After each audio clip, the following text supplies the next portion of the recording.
Pernah penasaran kenapa polisi di Indonesia dan Amerika terlihat sangat berbeda? Dari seragam, senjata, hingga cara mereka menangani warga, ternyata sistem dan budaya masing-masing negara sangat memengaruhi cara kerja polisi.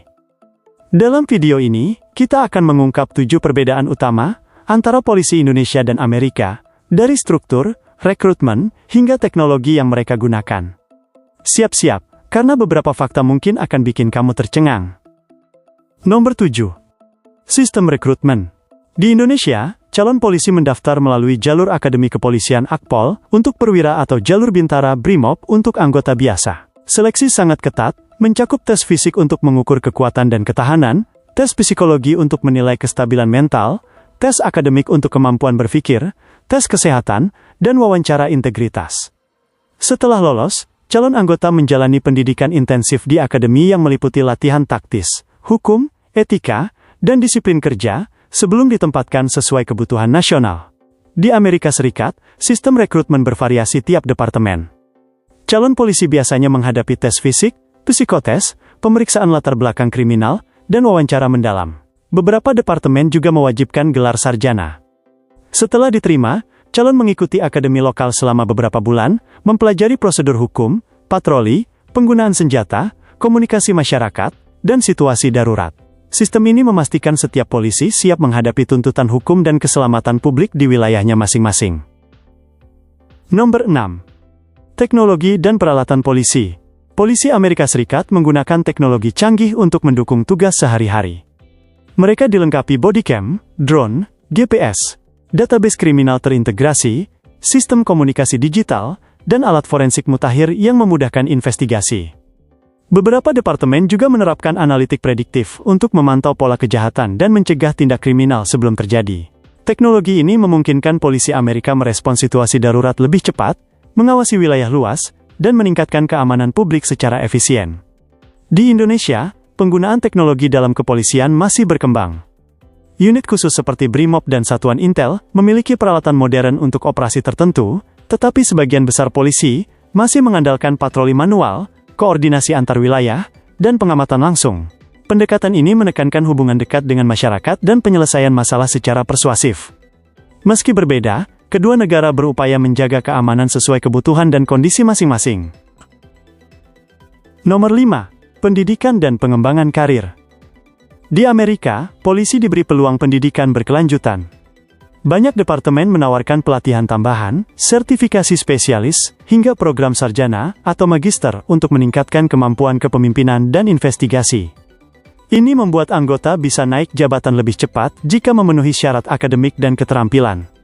Di Indonesia, pendidikan dan pelatihan juga terus diberikan, misalnya di Sekolah Polisi Negara, SPN, kursus khusus, dan diklat teknis.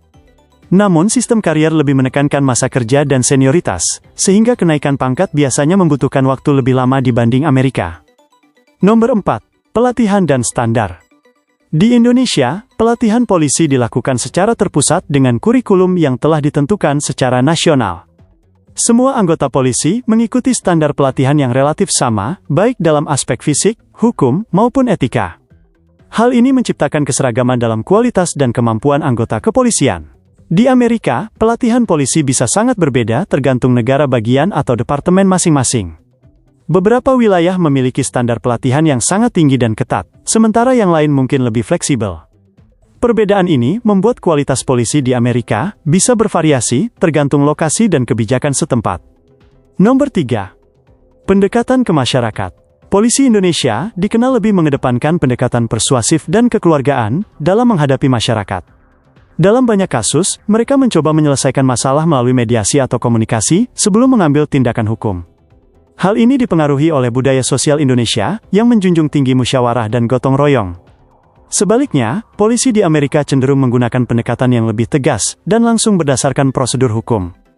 Mereka sering bertindak cepat untuk menegakkan hukum tanpa banyak kompromi, terutama dalam situasi yang dianggap berisiko tinggi atau berpotensi membahayakan keselamatan publik. Nomor 2. Penggunaan senjata. Polisi di Amerika Serikat umumnya selalu membawa senjata api dalam setiap tugas mereka, bahkan saat patroli rutin. Hal ini disebabkan tingginya kepemilikan senjata api oleh masyarakat sipil, sehingga potensi ancaman bersenjata lebih besar. Polisi dilatih untuk merespons situasi berbahaya dengan cepat dan tegas. Sementara itu, di Indonesia, penggunaan senjata api oleh polisi lebih dibatasi dan diawasi dengan ketat.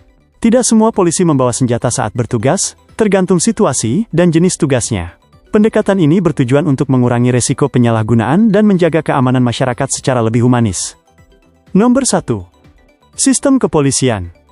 Di Indonesia, sistem kepolisian bersifat terpusat di bawah satu lembaga, yaitu Kepolisian Negara Republik Indonesia. Semua anggota polisi dari Sabang sampai Merauke berada dalam satu komando nasional, sehingga kebijakan, aturan, dan koordinasi relatif seragam di seluruh wilayah. Hal ini memudahkan pengendalian dan penyatuan standar kerja. Sebaliknya, di Amerika Serikat, sistem kepolisian sangat terdesentralisasi. Terdapat ribuan lembaga kepolisian yang berdiri sendiri, mulai dari polisi kota, sheriff di tingkat county, hingga lembaga federal, seperti Federal Bureau of Investigation. Setiap lembaga memiliki kewenangan, aturan, dan struktur komando yang berbeda-beda.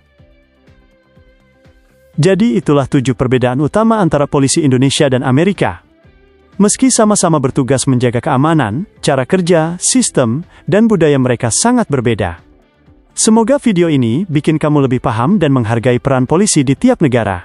Kalau kamu suka video ini, jangan lupa klik like, subscribe, dan aktifkan notifikasi supaya tidak ketinggalan fakta menarik lainnya. Sampai jumpa di video berikutnya, dan tetap penasaran dengan hal-hal unik di dunia.